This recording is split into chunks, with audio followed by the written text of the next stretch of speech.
It is 6 o'clock, and we'll call our meeting to order. And can we please welcome our friends from John Deemer to lead us in the pledge?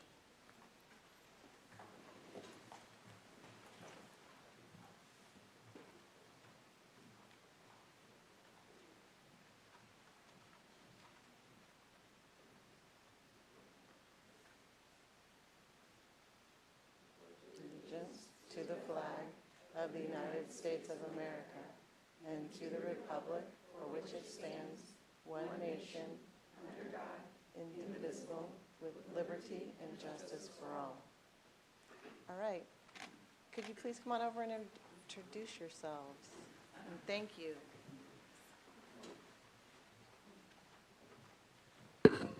And I will let them introduce themselves. My name is Britt Pumphrey, and I'm the principal at John Deemer. This is a smaller than expected group that represents our Eagle Ambassadors, which is a group of about 16 sixth graders at the school who do a lot of awesome things. This year they set a goal of raising 1,000 individual ramen packets for a food bank, and they ended up raising over 2,000 individual ramen packets. They also help teachers pack for our move. As you know, we got a new building this year, and they did that. They do lots of things to just make the school and community better. And I hope you also noticed Miss Anna here at the end, who was signing the pledge along with as we led it. So I'm going to let them introduce themselves, and thank you for having us tonight. I'm Gwendolyn McCallum. I'm Rick Rowland. I'm Nixon Vestal. Hi, my name.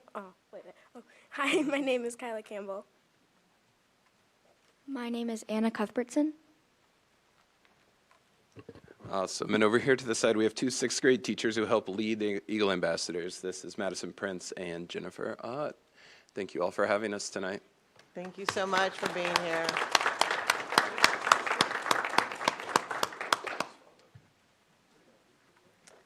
Best, yeah. Have fun on Wednesday.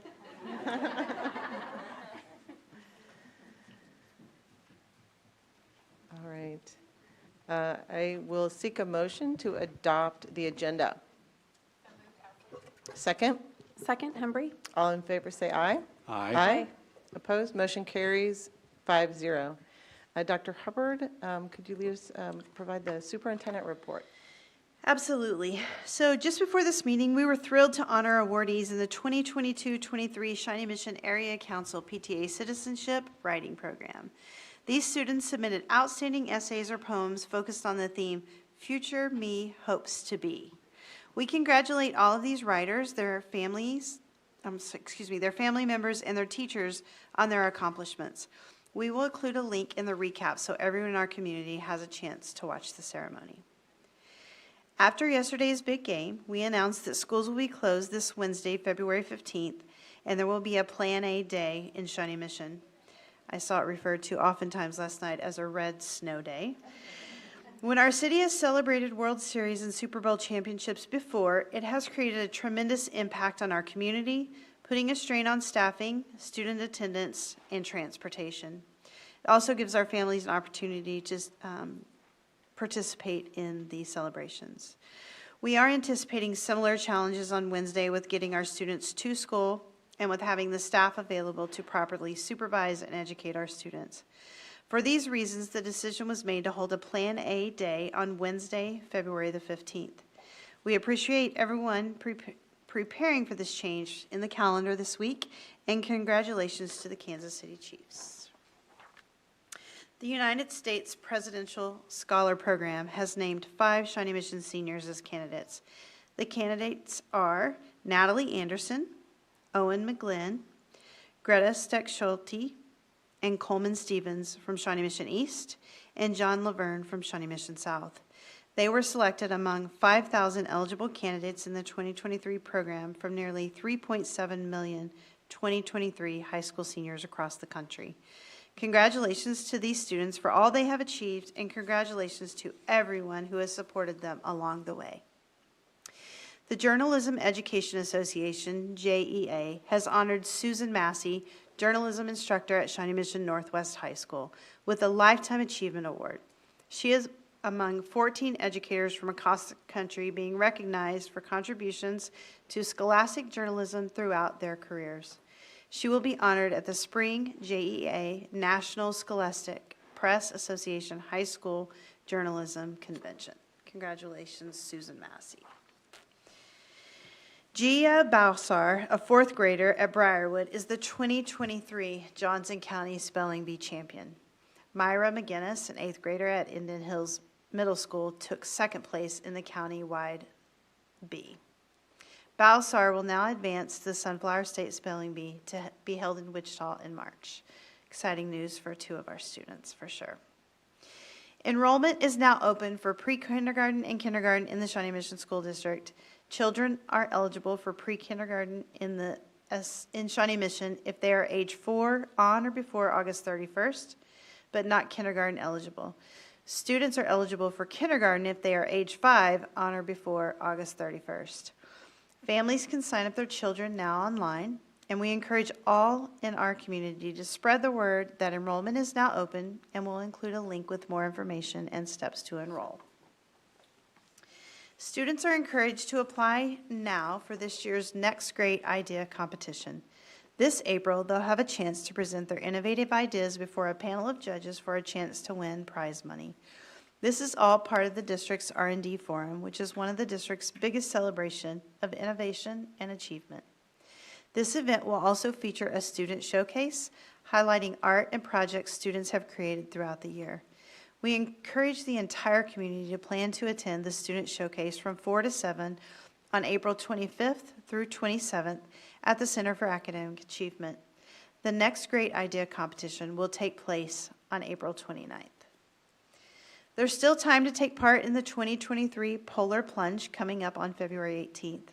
This is an event where participants take a brief jump in icy, cold water in support of Special Olympics Kansas. We have a lot of students, families, and staff that benefit from Special Olympics opportunities, and we're glad to have a One Shawnee Mission team getting together to support. We'll include a link in the recap for anyone interested in taking part in the Polar Plunge, signing up for 5K, or engaging and supporting in any other way. We thank everyone in Shawnee Mission for a great Kindness Week. Just a couple of weeks ago, students and staff across the district observed Kindness Week.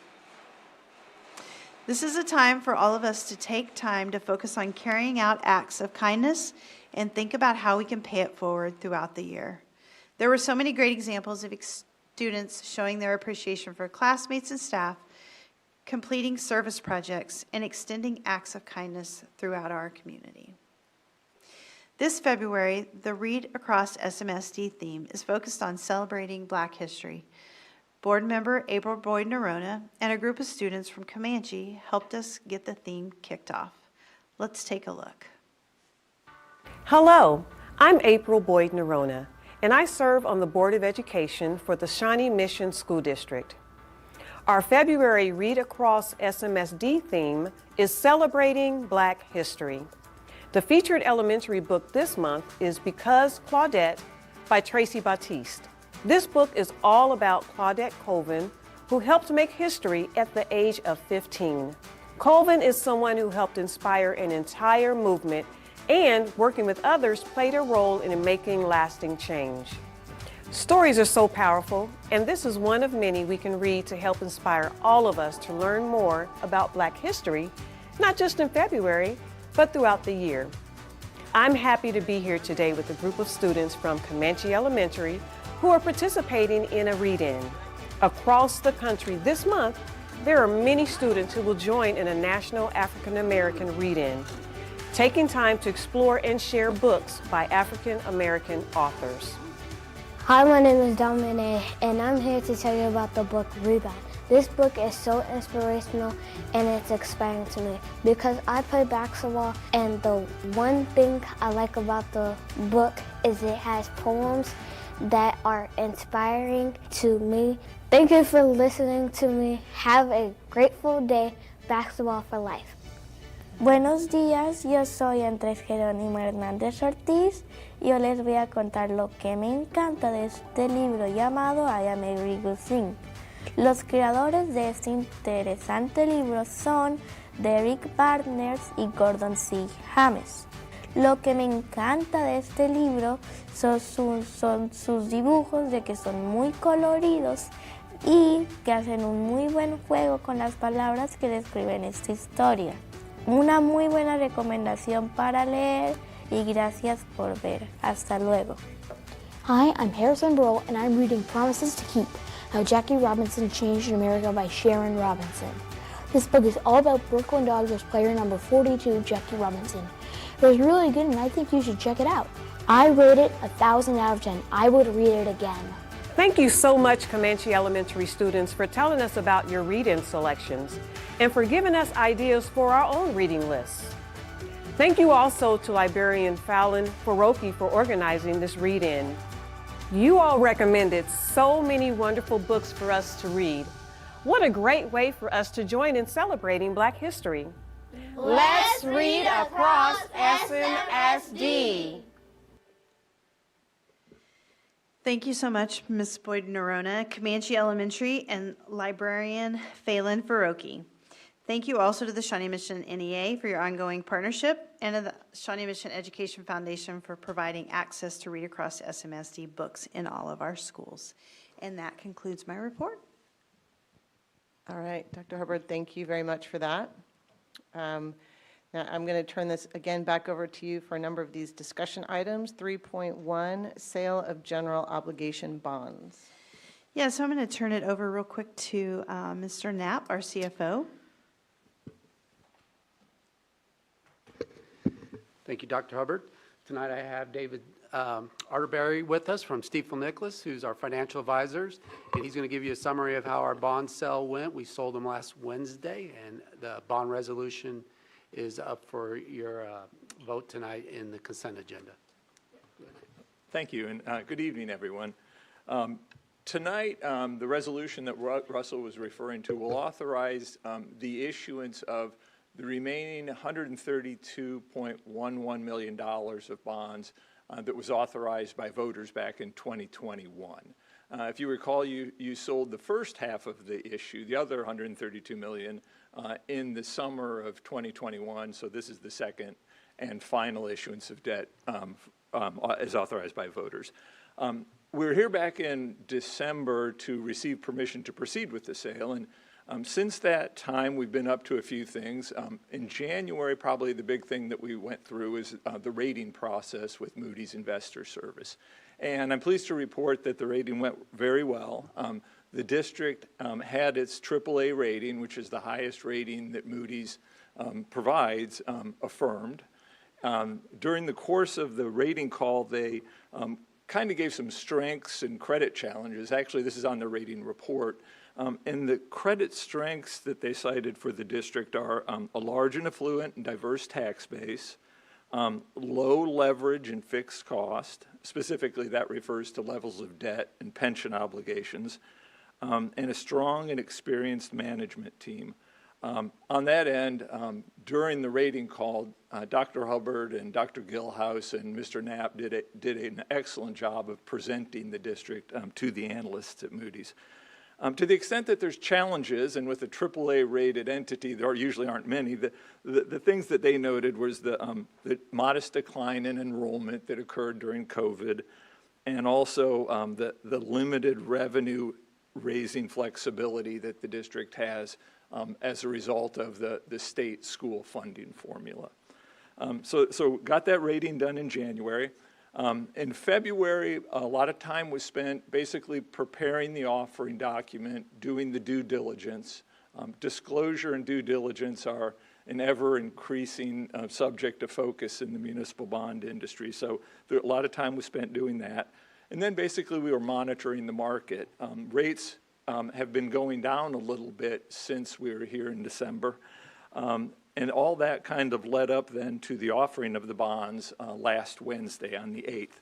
And I'm pleased to report that the offering did go very well. I think the high credit rating, the attractive 20-year structure of the issue really led to a good response from investors. There were over 4 dozen different institutions that ended up buying some of the bonds.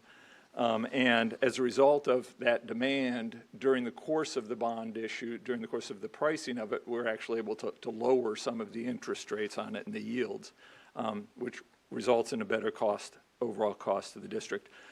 Just to summarize real quick, when we were here back in December, we had anticipated an interest rate on the bonds of about 3.93%.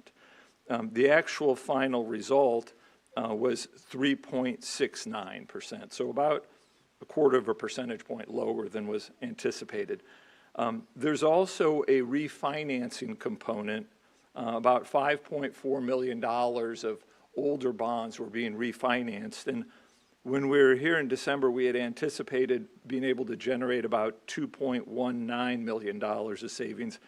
The total savings ended up being about $2.23 million, so a little bit more in savings than was anticipated also. Overall, being that this is the second of the 2 issuances of the bonds, I just kind of wanted to give you an update on where things ended up in terms of the interest costs and mill levy compared to what was anticipated during the election. During the election, it was anticipated that the bonds would be sold at an interest rate of 3.25%. When you average out the first and the second sale of bonds, the actual final interest rate was about 2.9%. Obviously, that's a nice result. There were 2 refinancings done, not just this one, but there was also one done in 2021. In total, the refinancing saved about $23.4 million for the district.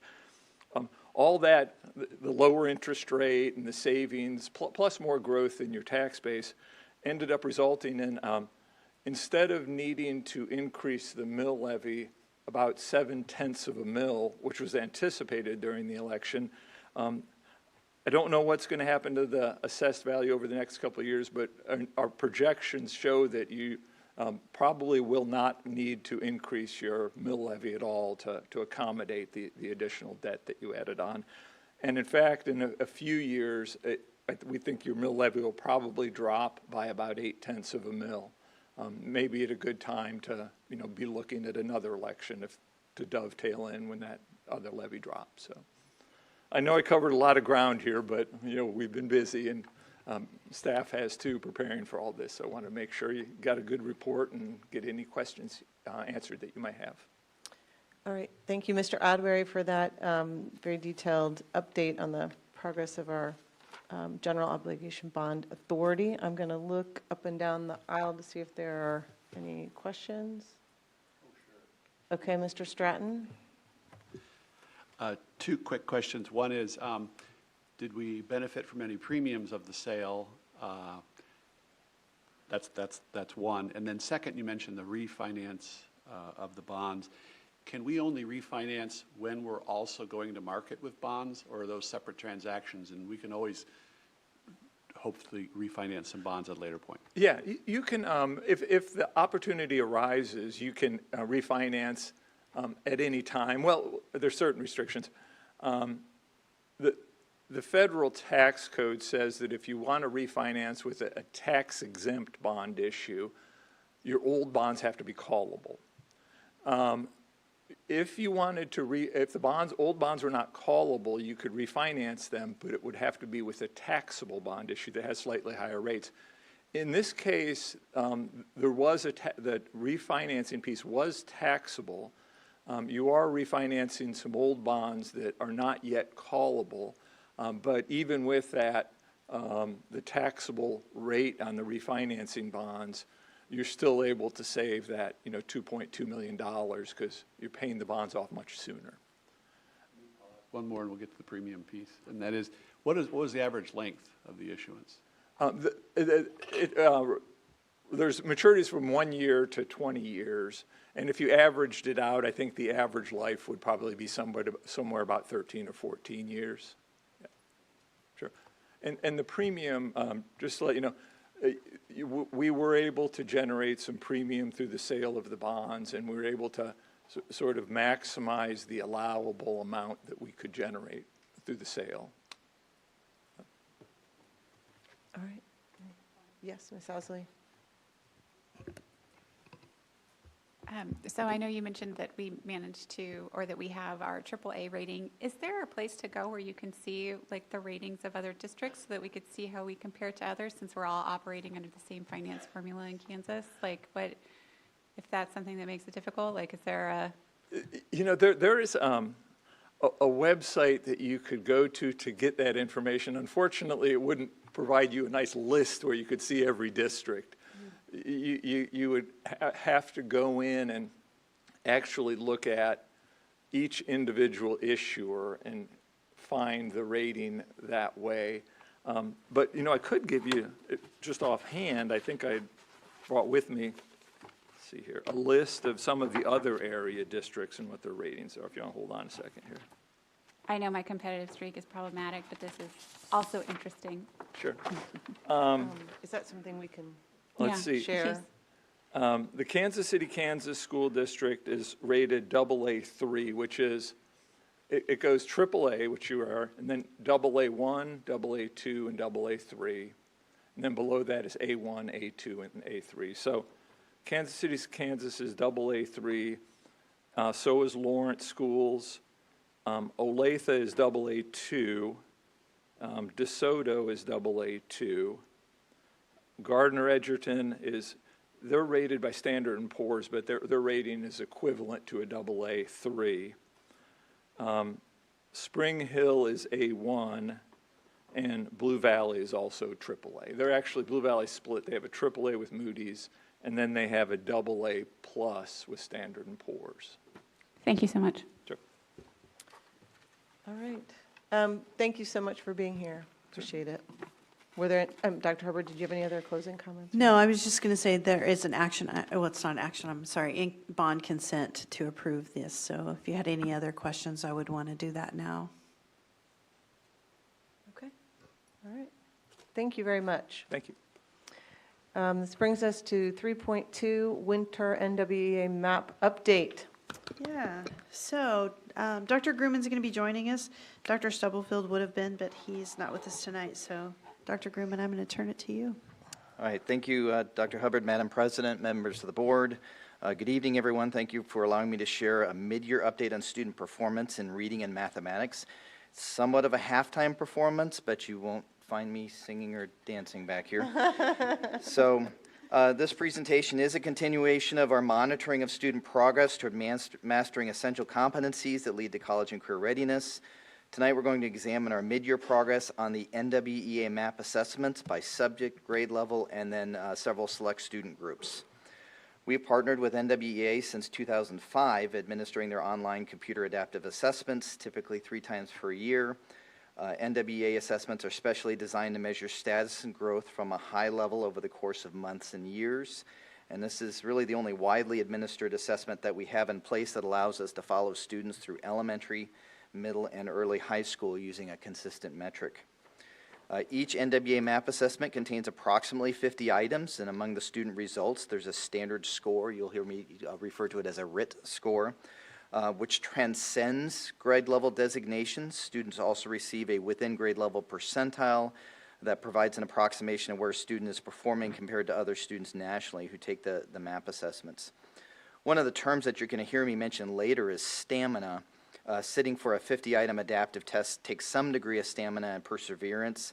It's also one of the factors that principals and teachers have noticed more in our post-pandemic world, that we're having to be a bit more intentional with teaching students how to persevere and maintain that stamina through things like assessments and other challenging work. NWEA reports offer lots of flexibility in how we examine our data. For example, we can review the students' growth from fall to winter, winter to winter, fall to spring, spring to spring, and so on. If we chose all of the above, we would be here all night. I'm using data from winter to winter growth snapshots for tonight's report because the testing conditions from each winter snapshot is generally the same from one winter term to the next. For example, students are partway through the school year each time with every snapshot, and students who are what I would call in the routine of school in the winter time. The 12-month views also offer the widest band of opportunity for measuring long-term student growth. And for the most part, we'll be looking at student progress over the last 5 years. So I've divided the presentation into 4 parts, which I pared down to a mere 45 slides. So I apologize ahead of time for the rapid fire graphs, but I think you'll find that there's a lot of information to digest, which highlights the fact that the effectiveness of a school district system cannot be boiled down to just 1 or 2 graphs or a soundbite. If I only gave you 5 slides, I'd have to cherry pick the data. So here's all of it. Our data shows indications of positive signs of recovery. You'll also find areas where we need to continue to adjust resources, reflect on current practices, and perhaps in some instances, just ensure that we're continuing to maintain the intensity and duration of interventions and programs and give them time to work. Sometimes time is what we need in some of those instances. We'll first briefly review some findings provided by NWEA's research staff regarding student post-pandemic recovery. Then we'll review snapshots of student performance at selected grade levels and selected student groups. From there, we'll examine cohort progressions to see how student groups have been growing in their math and reading skills from one grade level to the next. And then we'll finish with a regression analysis, and I promise I'll explain all the details in that analysis, which does compare pre-pandemic and post-pandemic growth rates. So NWEA's research team has done an exemplary job of providing some timely, national level, high level insights into how students are performing or growing academically, especially before, through, and after the pandemic. I'm not aware of any other organization that provides this type of information with this level of depth and frequency, so it's nice to have a place for us to sort of compare ourselves against this, what the national picture looks like. I have a couple observations from this particular study, some key findings. One is data indicates that students are rebounding from the pandemic. However, and this is where we see the underlying bullet here, even with continued rebounding, student achievement remains a bit lower than a typical year, and full recovery is likely to be several years away. And we kind of talked about this a year ago when we were also looking at the winter snapshots. They also point out from their data set that rebounding is not particularly even. Now, NWEA looks at their data from a school level perspective. So, for example, they don't have the free reduced lunch identifiers at the student level. They look at it from the poverty level of schools and so on. So it's a little bit different perspective. But they are seeing the rebounding is somewhat uneven, and you will see some of that unevenness in our local results as well. And here's a quick example, and you don't have to fully digest what the graphs are saying, other than each of these bars represents where the gap is between the current measure and the pre-pandemic levels. So the graph provided in the screenshot illustrates how the rebounding is uneven, and that what many would refer to as learning loss, or whatever term learning opportunity. But those gaps are greater in math than in reading. That's why you see the bars are greater and the green bars are a little bit larger. You might also note here that the gap is smallest in reading in those middle grade levels, like around 6th grade, and the gap between current reality and prior performance is the largest in the middle school math area, based on those national observations. Here's another study, or some key findings from another study that was provided in July this summer.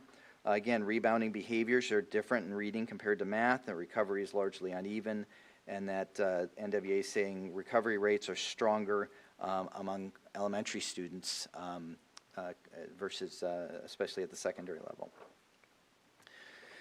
So here's a preview of what you expect to see in our data. Again, we're gonna have a little bit of rapid fire graphs. So here's some things to kind of look forward to. One is immediately before the pandemic, our overall growth rates in math were higher than national or typical growth rates, and I think this also contributes to the more dramatic effect that we've seen in math when the pandemic arrived. That we saw probably a more dramatic decline in reading score or in math scores that year. In reading, growth rates were closer to the national or typical rates. You'll also see that student growth and performance, again, was not even across some student populations. And again, we'll see that in a couple different ways here in a minute. Student performance in reading, in the last 2 to 3 years has been more stable compared to math. Some groups appear to be unaffected by the pandemic. Other groups are affected and are clearly rebounding. And some groups, again, are affected by the pandemic and are currently exhibiting some growth rates that are generally parallel to normal growth rates. In other words, all students are learning, but some cohort groups are responding to the additional supports and interventions more quickly than others. So for our first round of reflection, I divided the student performance into 3 levels. So we're going to take a look at some grade level snapshots, and you're going to see some labels that, so the labels are above grade level, which are students who score in the top 33% nationally, so they score above the 67th or 68th percentile. On grade level are students scoring in the middle 33%, and before grade level or below grade level would be students that are scoring in the lowest 33%. So, and I'll just clarify, these are labels that are Dan Grumman created to help us sort of simplify the process over time. These are not NWEA's labels. So if we start with looking at some grade level snapshots then, these are winter snapshots for all students in grades 2, 4, 6, and 8 in reading. Okay, and overall, and of course over the last 5 years. So on the top left graph, you have second grade students and snapshots from 2019, 2020, 2021, which the middle bar is the year where students were learning in remote and in hybrid and in-person modes. Then the 2021 school year, and then the most recent data is on the right-hand side in the 22-23 school year. Overall, 70 to 75% of our students score at or above grade level in reading. Again, using these thresholds that I mentioned, where the national set would be 33, 33, and 33. Okay. You can see trends at each of the respective grade levels. For example, at grade 2, the percent of students at risk in reading has increased by about 5% compared to pre-pandemic levels. At grades 4 and 8, the difference between the 2023 performance and the 2019 performance is relatively small. And in fact, the percent of students scoring above grade level has been remarkably consistent. So if we're watching just the dark green bars, the trend in 8th grade reading performance is similar to grade 2 in that we saw an increase in at-risk students for reading in 2021, and the data has been largely consistent in the last 3 years. So again, just this one slide, there's a lot to digest here. One more thing we do want to keep in mind that as we look at each of these grade level snapshots, each bar does represent a different group of students, each of whom, when you look backwards, experienced the pandemic at different points in their educational path. So there's, and again, we'll be looking at the cohorts in a little bit later to see how that data tracks. This next slide is snapshots in reading in grades 2, 4, 6, and 8, but they're limited to our Black or African American student populations. Each stack bar represents about 160 students, so it's not surprising to see a little greater movement in the data because of the smaller n size. Overall, our African American students are more at risk in reading, with somewhere between 50 and 70% scoring at or above grade level. We also see the data trending differently depending on grade level. Results in grade 2 and grade 4 snapshots look very different from our trends in grade 6 and grade 8.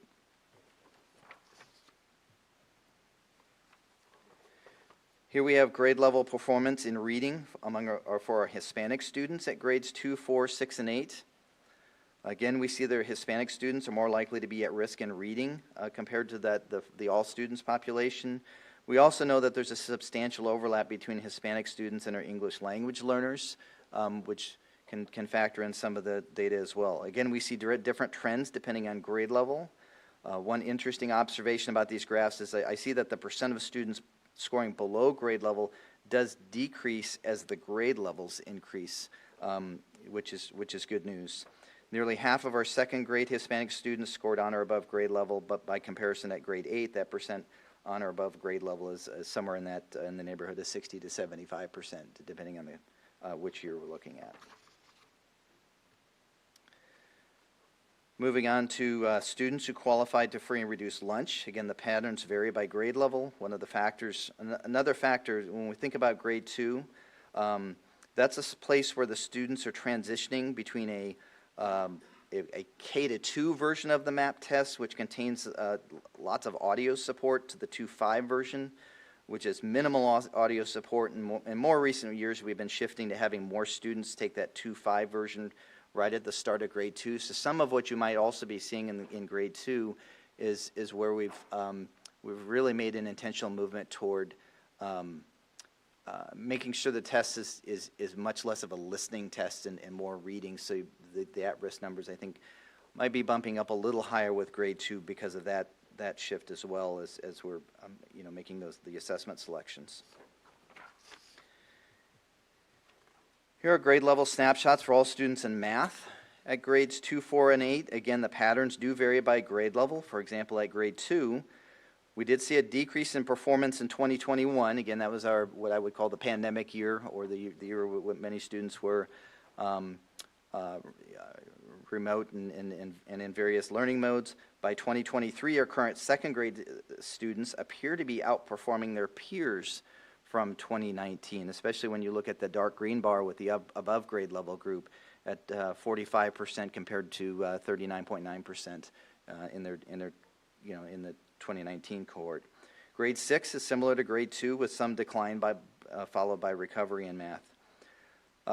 Interesting too, the largest shift is not necessarily with the below grade level groups. Rather, I see more shifts. The shifts are more prominent between the on grade level and the above grade level groups in math, which will affect the average score, but I see more volatility between the dark green and the light green than I do see between the orange and the green.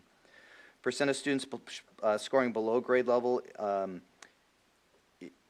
let's see here. Fourth grade, I guess it illustrates another point where the percent of students scoring below grade level in 2023 is really the lowest in 5 years.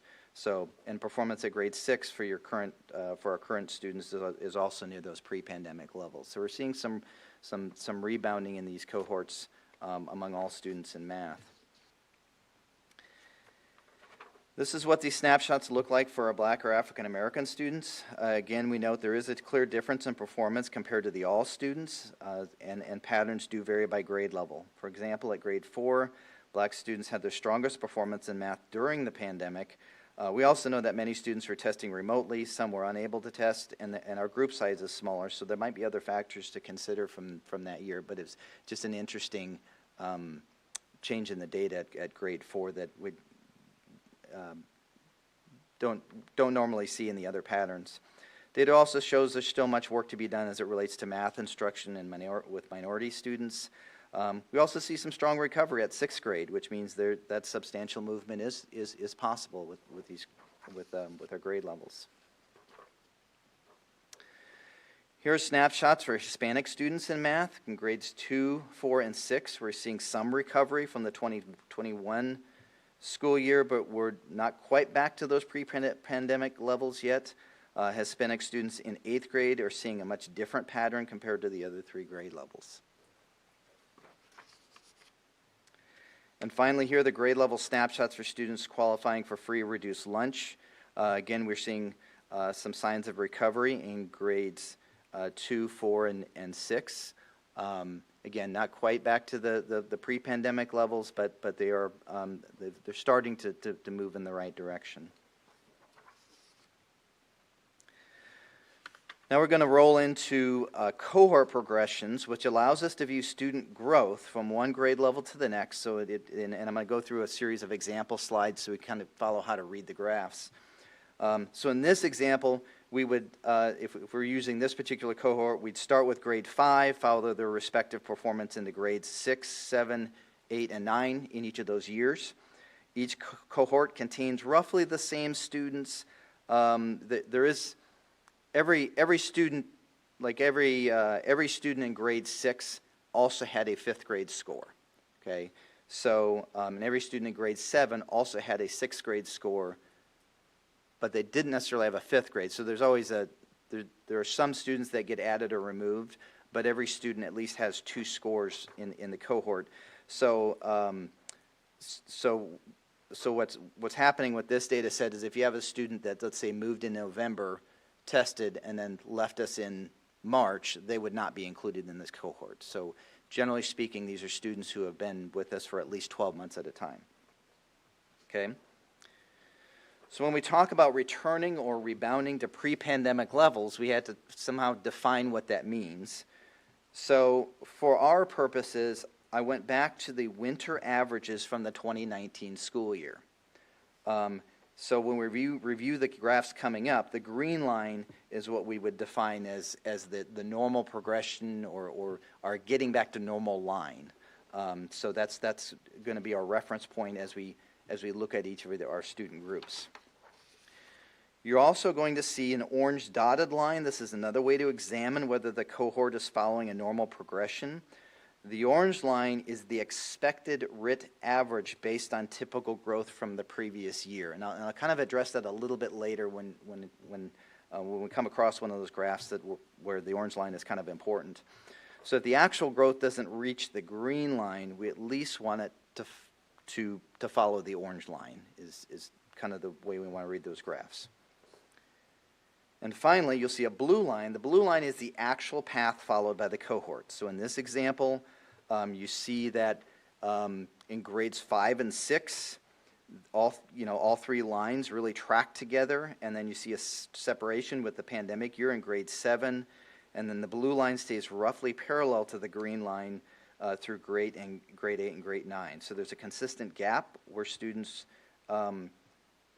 were pre-pandemic compared to where they are now. So as we go through these graphs, there are actually 5 different cohorts that we're going to be reviewing, and you'll notice that the cohorts have some they behave differently. Again, we kind of speak to depending on what grade level or the age of the student as they went through the 2020 and 2021 school years. I think that their experience sort of influences how the data behaves over time, at least from a large group perspective. So this example that you just walked through is reading for all students, starting with grades 5 and then tracking through grade 9. So these are students who in the 1920 school year were 6th graders, when at spring break students needed to stay home for the 4th quarter, and then they began 7th grade in remote and hybrid learning modes. Okay. If we look at the other cohorts, so we're going to be looking at cohort 2 starts with grade 4, tracks students through grade 8. Cohort 3 starts with grade 3 and goes through grade 7. 4 starts with grade 2 and tracks through 6, and in cohort 5 starts with grade 1 and tracks through grade 5. So the set of 4 graphs also contains with those additional cohorts. In each of these cohorts, one of the things I notice is the pandemic does not really appear to have any immediate effect on the data. So they're very different behaviors than what we were seeing with the cohort 1 data. And the most remarkable of these is cohort 4, the upper right-hand corner, which is our current 6th graders, where reading performance is tracking almost identically with the pre-pandemic performance. Our cohort 5 is similar. Again, one notable characteristic with these 2 cohorts is that students have been in elementary grades the entire time.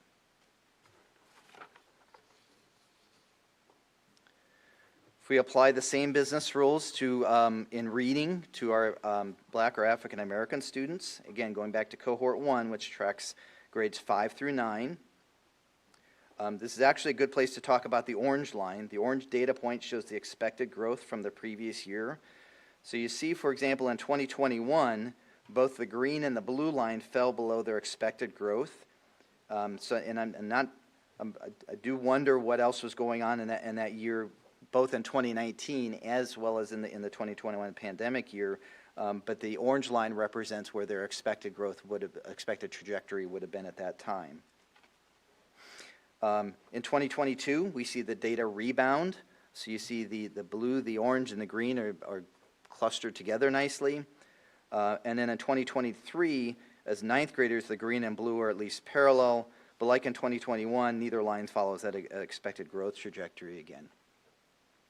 And the right-hand side with our 9th graders, with African American students, I'm going to just jump back just quick. it's a little bit like what our pattern is with all students as well. I don't see it as being unique to our African American population. Dr. Grumman, can we, I've been asked to, can we interrupt, or can we? I'm okay field with a question, is that okay? Thanks. Back one, Okay. because you referenced two different places. I want to make sure I'm looking at this, that one. There, that's good. If I understand this one, the first column is grade 5, the second column is grade 6, the third column is grade 7, the 8 and 9. You haven't mentioned any effect of transitioning from building to building. So these last couple slides you referenced, if I'm understanding this, so that, you know, it's 5th, 6th, and then they transition to a new building for 7, and then 8, and they transition to a building at 9. Correct. And so I just noticed the last couple of slides, every time there was a dip, it seemed to be that age to which they transition in our building. So I was wondering if I'm reading it right. Yes, you are correct. There are building transitions that may be affecting how the data is behaving as well. And also thinking about, you know, during, especially as we look at the pandemic year, where students may have been not only changing learning modes, but also changing buildings at the same time, which then you think about the social emotional implications and then how that might then relate to how that might sort of reflect in some of the academic data as well. Thanks. I just mainly wanted to make sure I was reading it right. Right.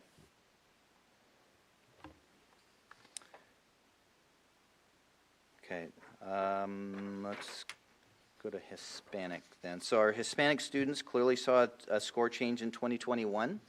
So this again is that cohort 1, so grades 5, 6, and 2021 is where they hit grade 7. And then 21, 22 is grade 8, and then the far right side, these would be our current 9th graders then. Okay. And again, they saw a clear score change in 2021, and their performance has been largely parallel to pre-pandemic levels. And again, we see that lack of growth from 8 to 9. That's been sort of an interesting phenomenon across all of our groups, and it's not necessarily unique to an identified student group. I do know anecdotally our 9th graders aren't all that fond of taking tests at that point, so I think there's some behaviors factoring in there as well. But again, if we're following the pattern, the blue and the green are still, they're running parallel to each other in this particular model. If we look at the other cohorts, so again, the top left graph starts with grade 4, then in 2020 they're 5th graders, then 6th graders, then 7th graders, then 8th graders. So the cohort 2 is our current 8th graders. And you see one is the blue line is trending fairly closely to the orange, which means that our students are at least sort of following their expected growth trajectories, or they land there at the end. But there is a little bit of there's a consistent gap with that group of students. Cohort 4 is showing the greatest rate of recovery.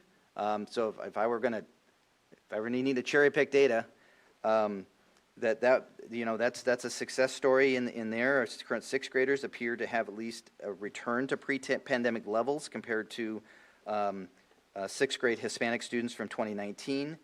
And the other 3 cohorts, students are growing, but again, their growth is largely parallel to that pre-pandemic performance. Here's cohort 1 for students qualifying for free reduced price lunch. We see a clear score gap in 2021, and then followed by substantial recovery in 2022. And then for 2023, they've maintained that small gap from the previous year. So they're not quite back to the pre-pandemic score level, but they're certainly closed that gap somewhat.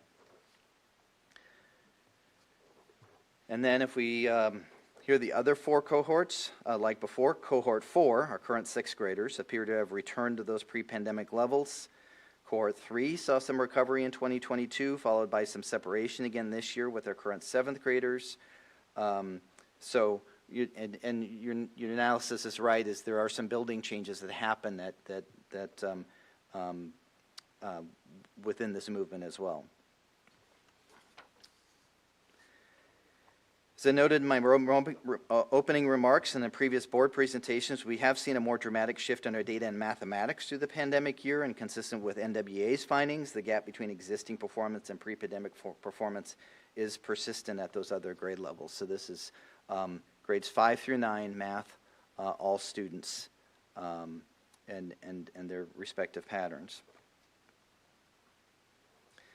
When examining the other 4 cohorts, the corresponding graphs or the corresponding gaps are smaller. Again, cohort 4 and 5 are near those pre-pandemic levels already. So, so they're primarily looking at our elementary students, our current 5th graders, and our current 6th graders.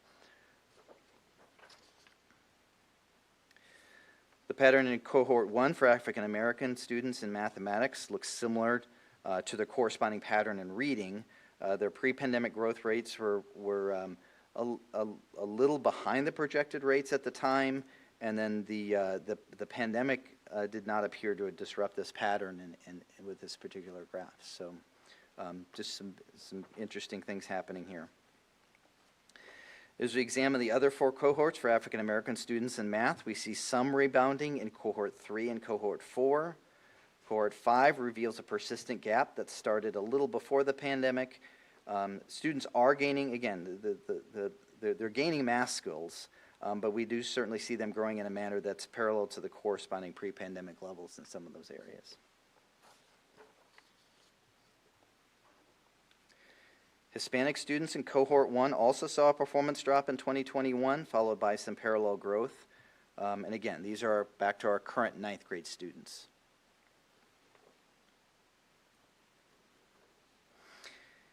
Here are the other 4 cohorts for Hispanic students. Again, the gaps are more persistent in the upper grade levels, such as when we're looking at cohort 2 and 3, which would be our current 8th graders and our current 7th graders.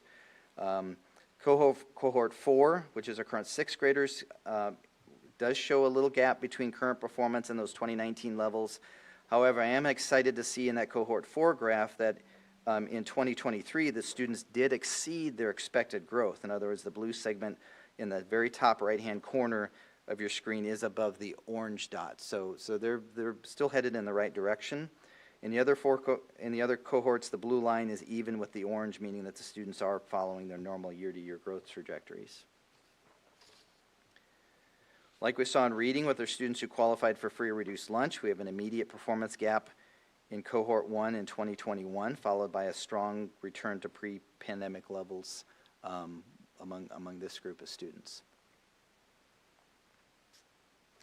And also, as we've seen before, the results here vary depending on which cohort of students that we follow. We're seeing fewer gaps in cohort 4, cohort 5, which are current 6th graders and 5th graders, and some more persistent gaps among our older students, or 7th and 8th graders. So one more group of students I took a quick snapshot of for this cohort progression, and that was our students who opted to learn remotely in the 2021 school year. And both reading and math, they experienced a gap in 2021, followed by recovery as of this year. Of course, I'm only showing cohort 3 in the interest of time for this particular group, but I did take a look at some of the other cohorts, and they're seeing similar kinds of rebounding if we were just looking at our remote learning students. Then I anticipated that you might be interested in hearing about some of the other student group results. So for our last section, I tried to capture our major student identifiers using this multiple linear regression analysis. I did run at least a dozen variations of regression on different combinations of grade levels and other factors, trying to just trying to find the right analysis that best summarizes what we're seeing. So I think this is the best model that we can look at to see where we were pre-pandemic and what the students' patterns are looking at currently.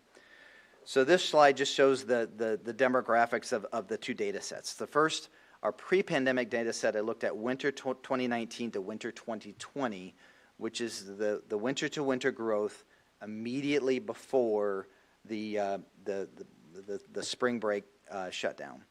Okay, And then our post-pandemic data set is our most recent growth from winter of 22 to winter of 2023. I combined grades 3 through 7, so we're looking at grades growth from grade 3 to 4, 4 to 5, et cetera. And you can see the demographics of the populations are similar. You do see in the second data set, I'm also included an identifier for students who were those remote learner students in the 2020-21 school year as well, to see if there was an effect there. So here's the results of the analysis in reading, and so bear with me as I walk through how to read the numbers. So if we're looking at the pre-pandemic column first, overall in that pre-pandemic data set, our reading growth was near normal or typical growth rates compared to national norms, NWEA norms. That's why you see that 0.01 and there's no stars to it, okay? With that pre-pandemic set, Black or African American student growth was a little below typical. That's why you see the negative 0.09 with the star on it. And then ELL student growth at that time was above typical growth rates. So in that data set pre-pandemic, our ELL students were seeing some accelerated growth based on their NWEA MAP scores. All the other identified groups saw growth rates that were not significantly different from the rest of the population.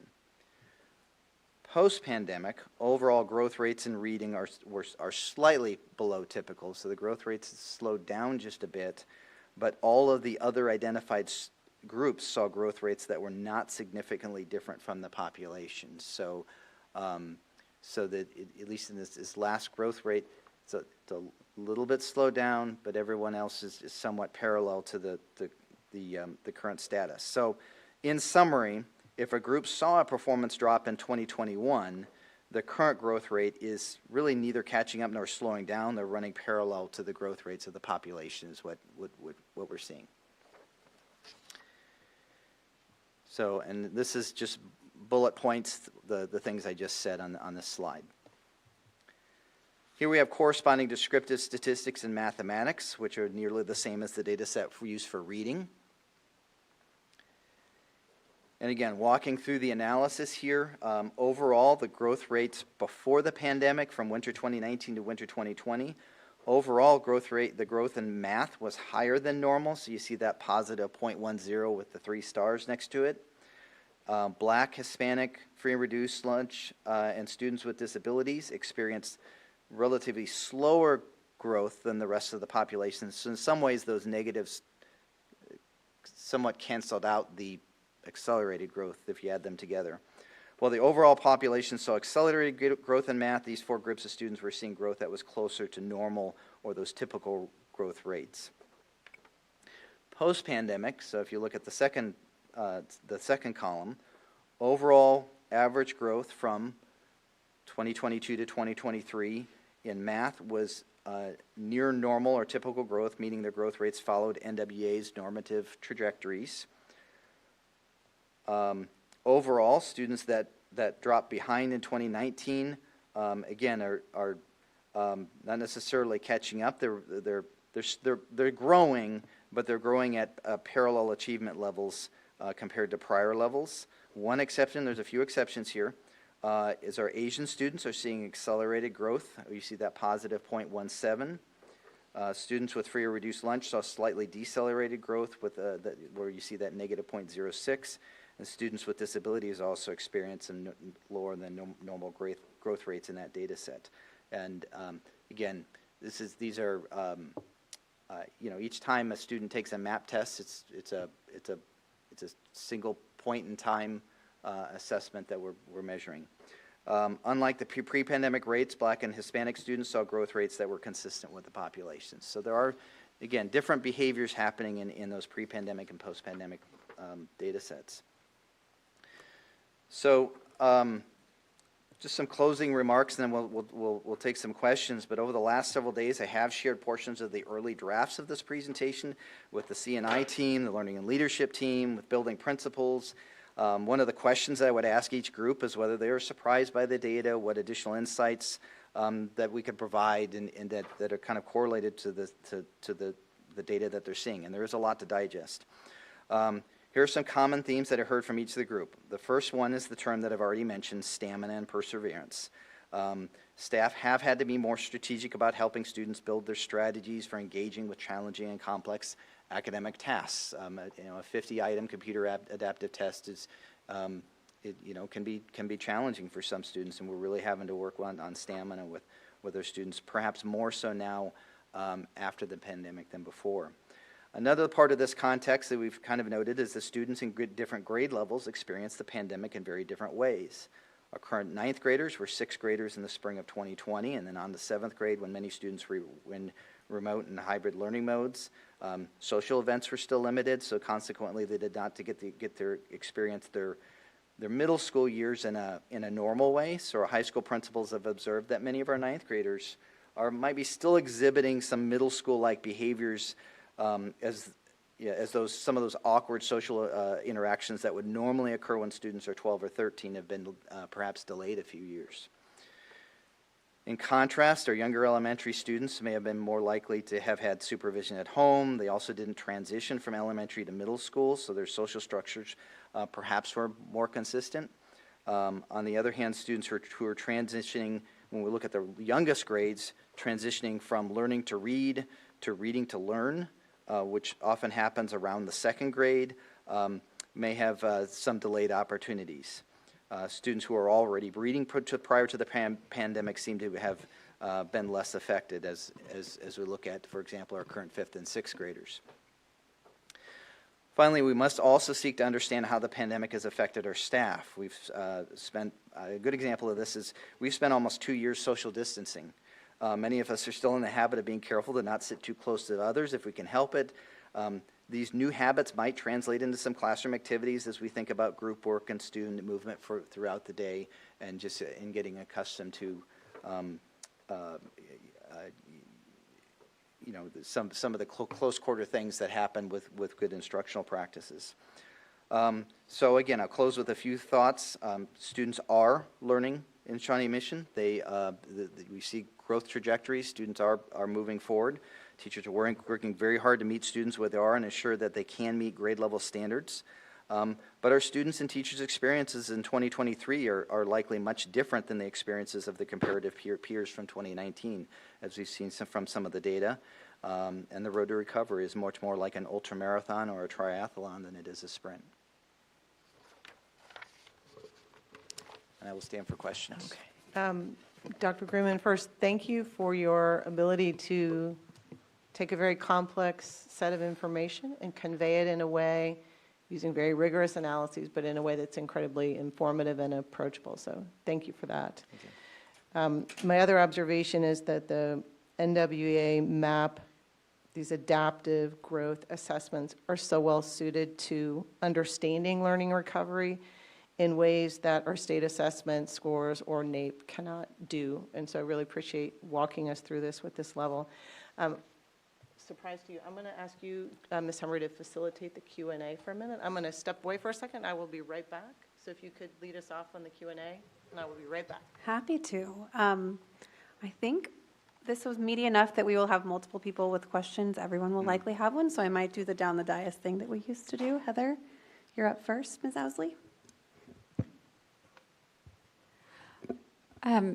I know it's not necessarily a part of this, but I know children qualifying for special education services has gone up since the pandemic. And I've been reading some information regarding trauma and how not only does an event traumatize you, but how you are supported during and after the event can compound the trauma, that a lot of times the trauma results in the reactions of the people around you. And I don't think that we can capture that with the data in the test. But I think anecdotally, just from conversations with people in the building, like you were talking about with 9th graders, I have a 9th grader, and they are really squirrely, just in general. But I do think that there was a lot of opportunities that were dramatically different for them. So I know we'll capture more of that perhaps with the surveys we take of students and how their socio-emotional health is doing. But do we think as we provide those support services, those SPED services for kids who are dealing with that, does that impact these results? Like, I guess what I'm saying is, how do the support structures we have in place allow us to be doing better on this than we would be otherwise? I do think as we are strategically identifying student needs and filling those needs, I think, and it'll take some time, but I think that's certainly part of the road to recovery. You know, just the identification piece is of course a first step, and then you have to put the interventions in place, give them time to work with the right intensity and the right fidelity to the interventions. Do we have a projected like time frame for when we think we're going to be recovered from the hump that is COVID, like in a professional guesstimate, I guess? Right. So in NWEA's documentation, if they're just looking at their sort of global set, I think 5 years is sort of their number. From now? 5 years from now? Or from like a year ago. Okay. I think is when they first kind of talked about that number. And of course, one of the concerns is that, you know, the ESSER dollars, the federal support, that's going to run out before we get there. Right. So that's that's definitely one of the concerns that's looming out there. Is that when that 9th grade cohort graduates? Does that correlate with that? So 9th grade, they have another 3 years, so it might be. I think it would correlate. I would almost argue, though, that this is the first school year that has been somewhat, I mean, that's how you define normal, right? I'm reluctant to use that word, but I mean, this is the first year that a lot of the social activities are full-blown, right? Field trips, guest speakers, all of those types of things that enhance classroom instruction. Right. So I would go with this year being year one and still. I mean, obviously, we're making great growth, and we are excited about that, but it's going to take some time. We've been saying that all along. Right, and that is absolutely not a criticism. Yeah. It's just like looking at, we know the supports from ESSER dollars are ending. We know that we have an additional need with regards to SPED students, and that funding is always kind of in flux in our state. And then knowing that we have this cohort of kids that probably need support more, because we could, if we don't provide them with the services they need now, we could impact how they process everything that's happened over the last few years. Thank you. Thank you. Where were we in the question?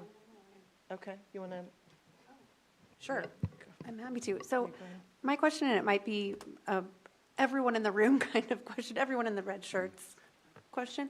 I feel like a lot of times in education, we look at grade level interventions or interventions based on specific student populations, but what I'm hearing tonight is a lot more about cohort to cohort. So like, it may be that it's not fourth graders that always need a certain kind of intervention, but this bubble of students that may need more support. So I guess I'm curious if we've ever thought about tailoring interventions based on cohort, since it does seem to show so much variability across how COVID has impacted different student groups. I would even take it another layer lower. I'll be curious what others say to this question, but I think it should be based on the professional learning community. So third grade might look very different for a cohort than it does in fourth grade, right?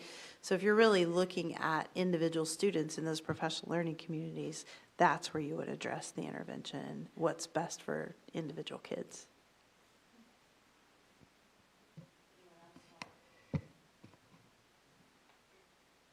I mean, I'm just thinking about these little, I have a 7th grader, these little things like how can he get his middle school behavior out between now and next year so that by the time he gets to high school, he's a more functional 9th grader for his teachers when he gets there, you know?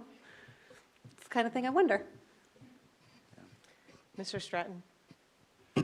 As part of the data set, you broke out those that opted to go full remote. And then I didn't know if that's something that we're going to follow all the way out, or if that's just a breakout for a certain period of time. Well, since I have the snapshot in place, I can certainly follow it further down the road if we need to. So we're thinking like graduation rates or something along that Yeah, line. it's an interesting subset. Yeah, yeah. It's definitely a point of conversation when you talk to educators. And they oftentimes really want to see what that looks like. And I know our administrators ask that question a lot as Yeah. well, which is why I think Dan probably broke it out. Right.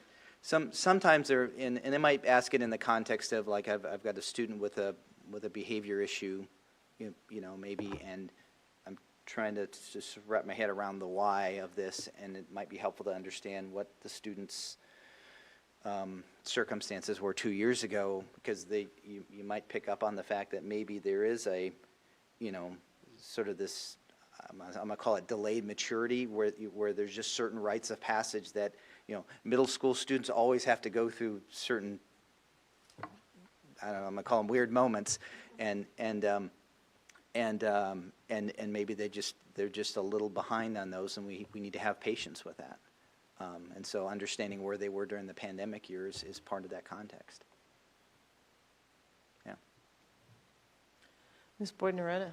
Yes, my comment, as always, is I really appreciate the data and the stories that they tell from that data. Mm-hmm. I'm always encouraged with having you at the helm with others, constantly still trying to peel back those layers and say, well, what else can we see? Mm-hmm. Or what are the other indicators that we may have missed?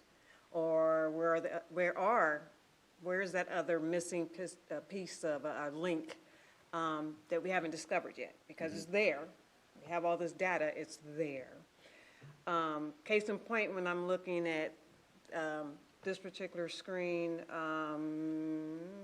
multiple linear regression on math, right? So we see some clear peaks of consistent growth versus post-pandemic that are encouraging. But the why behind that, you know, that's intriguing. Whereas in other areas where we're in the negative points and it's being consistent pre versus post-pandemic, you know, the why is always going to be there. So I thank you for digging deeper and looking at the whys, because the story's there. And I appreciate you trying to figure out where that other layer or level of that story that's going to help us get to where we need to be. So. Thank you. Yeah, to your point on like this data set, of course, we're looking at two different snapshots. One of the things we don't know is, do we get a seesaw effect in the data? If I were to look at 19 to 20, 20 to 21, and 21 to 22, you know, are the significance values the same, or do they tend to alternate back and forth? And that can happen in with this growth data as well. Okay. Thank you for that. Okay. I'm looking at the linear regression pieces as well, and looking at our English language learners, for example, in reading, we saw that they were making more accelerated growth prior to the pandemic, and while that has slowed, they're still making about the same kind of typical growth in reading. And then the math progress seems to be the same in pre-pandemic and post-pandemic in the math component. If we're looking at math, all of those, if I'm understanding the regression analysis correctly, that those are in those other groups, that's controlling for those other variables. So in the ELL group, that's the English language learners, that's also controlling for any covariance of poverty in the free and reduced lunch. So is that kind of, I'm not right saying that quite right, but yeah, I mean, there's certainly, you know, the groups aren't all mutually exclusive, so yeah. There's going to be some, but yeah, it does, like when you've got ELL and free and reduced, both as factors, you know, there's some overlap between those two, but it's the free and reduced that really comes out as the one that's significant. So like in this math, looking at this, there are some pretty compelling evidence that we really need to continue to have that support for our at-risk learners, for our students with disabilities, which, you know, pulling it back to some of the legislative issues that we're talking about this session, it's really important to stay with the current, you know, current school finance formulas to allow those resources to bring to bear to continue to try to see growth with those students. This was really very self-explanatory, so I appreciate this. It's very informative. Yes, Ms. Owsley? I just have one more question, because the NWEA tests have not been around forever. So I just did a quick Google, and it looks like they began in 1985, and the MAP test has only been implemented for about 10 years. So are there comparable times when we've gone through like a national upheaval where we've been able to track performance of students to see? I'm guessing no, not since 1985. Not on. When you look Right. at the, you know, the nature of what we just went through as a country with like 1 million Americans dying, and then to say, you know, we think we might be able to be rebounded in another 4 years. Like, it's just, it seems like such a dramatic, like, wow. But there's nothing to compare it to. I think there's no goalpost to say, like, this is how, you know, students recover from a national. I would agree from a national level. There are probably incidents, I mean, Hurricane Katrina. You know, Katrina, Right. 9/11, incidents like that potentially, but not on a national level that I can think of. And those weren't necessarily sustained either. Yeah. Thanks. Right. Thank you. Yeah, it's a pretty unique time frame. Yes, Ms. Embry? Thank you. Sorry, I had one additional question. I appreciate that you did not cherry pick, but if I were to summarize up these slides, tell me if I'm getting this accurate here. I think one of the things I really heard, I will tell you, when I saw the initial stuff, I thought parallel. Parallel's good. We're growing, kids are growing at the same rate as we would want them to be growing, but I think what I took away from this is that they're growing at a sort of typical rate that is still insufficient to compensate for that decline in achievement in the pandemic year. Correct. Is that, I mean, I'm not cherry picking it, but is that a fair summary Right. of what we're seeing? Yeah, in the groups that saw a drop, right, and it depends on which, you know, if we're looking at our free reduced lunch students, they're closing up. But many of our other groups of students, right, they're tracking along that typical growth line. So they're responding to instruction, they're making annual growth, but right, they're not. We kind of need more than typical. They're not gaining, yeah. And I would say, and when I look at, 'cause one of the other questions I get is how far, right? How much is that gap? And just loosely, it's about half a year, is the way I, you know, it's just my ballpark estimate in there. And that's, you know, half a year, that's a lot to, you know, you're not only showing normal growth, but then you're having to, you know, it's like doubling up on a math class or something like that for a lot of students. Thank you. I believe this was the question, Ms. Owsley, that you were asking about. My perception of what the disruptions to learning and the stressors, that this school year really is the new baseline. Would you say that that's the case? That's what I would determine it. Would you agree with that, Dr. Grumman? Right. Okay. You know, this time last year, we were still following attendance rates very closely with students and staff. We were still masked. We were still masked. We were still masked Right. at this Okay. time last year. And- And and teaching reading, let's be real, teaching reading in a mask, there's still going to be lingering impacts from that. So we are seeing growth, and we do have the federal relief funds that are bringing maybe a little bit additional support this year and next year to help maybe try to close some of the gaps there. But we are making progress, and even from last year, we were making progress, but this really seems to be the new baseline. Okay. All right, any other questions? All right, thank you so much for this Thank you. information. Okay, Items 3.3 to 3.7 are remaining discussion items are all first reads of board policy. And so I will first look to Dr. Hubbard maybe to walk us through these items. Yeah, so I would just remind everyone, these have gone to Policy Review Committee, and we made, I think, 1 or 2 adjustments coming out of Policy Review to bring to you all tonight. Again, it is a first read. If you have suggestions or comments before the second read, if you could get those to me, that would be great.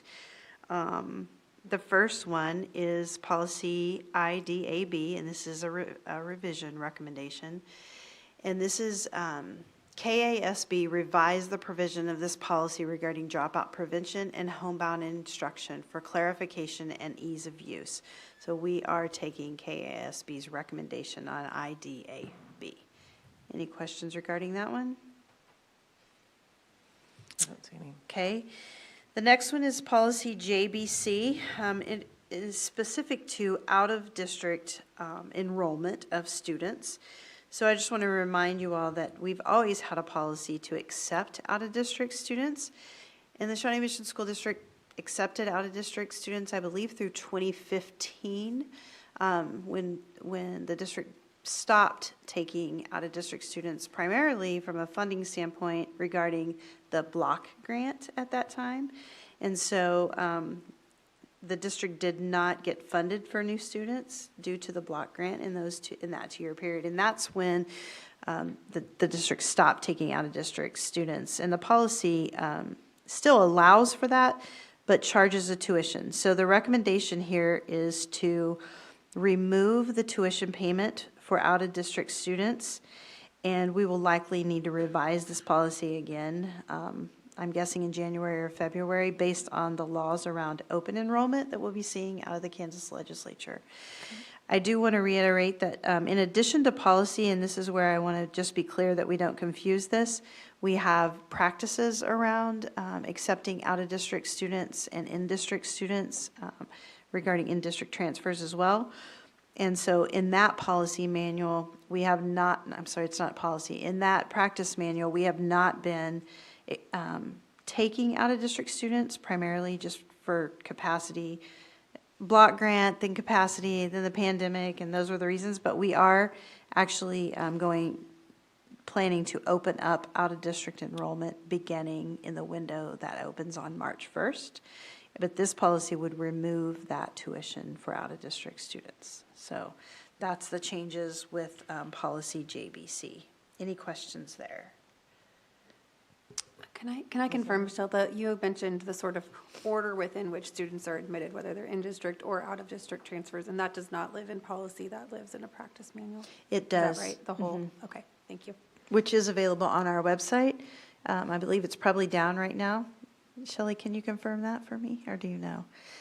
What's down right now? Not the transfer procedure. Thank you, that's the word I'm looking for. Yes. Yes, it should be down. I believe they're updating it, but it should be up fairly soon. It'll be up prior to the March 1 window. And in there, it talks about procedures of how they're accepted, when they're accepted. We will have some elementary schools that are closed to boundary changes. Those will be listed in that procedure manual as well. And I also want to be clear that this policy, you must live in Kansas to participate in out-of-district enrollment. Good. All right, the next one is IFA. So KASB is recommending that school districts adopt this policy to provide clarity and guidance to school staff regarding appropriate classroom displays. This policy was included in KASB's December 2022 policy updates. I want to clarify that the board's considering adoption of this policy along with the other December policy updates from KASB, and it's not in connection with any incident or issue that we are currently dealing with in the school district.